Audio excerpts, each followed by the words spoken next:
வணக்கம். விவேகானந்தர் சரிதம் பகுதி 8.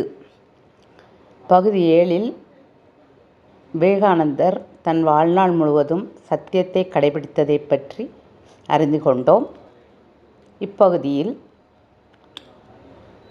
விவேகானந்தர் எதையும் சோதித்த பின்னரே ஏற்றுக்கொள்ளும் மனப்பக்குவத்தை அடைந்திருந்தார் என்பதை பற்றி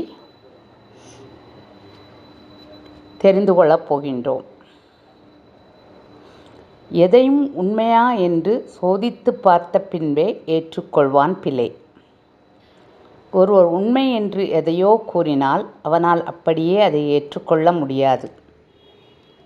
பக்கத்து வீட்டு தோட்டம் ஒன்றிற்கு பிழையும் நண்பர்களும் அடிக்கடி சென்று அங்குள்ள மரங்களில் ஏறி விளையாடுவது வழக்கம்.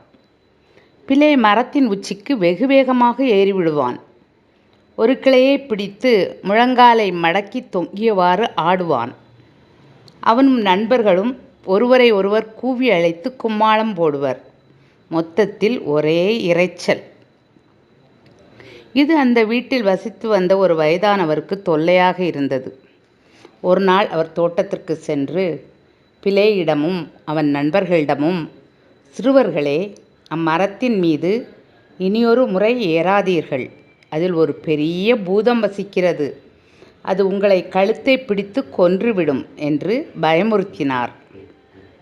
பிழை மௌனமாக அவர் கூறுவதை கேட்டுக்கொண்டிருந்தான். முதியவர் வீட்டிற்குள் சென்றதுதான் தாமதம். உடனே அந்த மரத்தின் மேல் ஏற ஆரம்பித்து விட்டான். நண்பன் ஒருவன், டேய் பிழை, இப்போதுதான் அந்த தாத்தா அதில் பூதம் இருக்கிறது, அது நம்மை கொன்றுவிடும் என்று எச்சரித்து சென்றார். ஆகவே ஏறாதே, தயவு செய்து கீழே இறங்கிவிடு, நாம் வீடு செல்வோம் என்று கூறி பிழையை அழைத்தான்.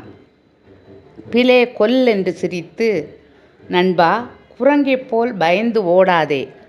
எவ்வளவு முறை நான் இம்மரத்தில் இதுவரை ஏறியிருப்பேன். பூதம் இதில் வசித்து வருவது உண்மையானால் அது என்றோ என்னை கொண்டிருக்குமே என்று கேட்டான். பிழை, பின்னாளில் பயமற்று இருங்கள். கேள்விகளுக்கு விடையை நீங்களே கண்டறியுங்கள். உண்மை என்று உங்களுக்கு தோன்றும் வரை எதையும் நம்பாதீர்கள். வலிமையுடன் பயமற்று இருங்கள் என்று மக்களிடம் கூறுவார். நன்றி.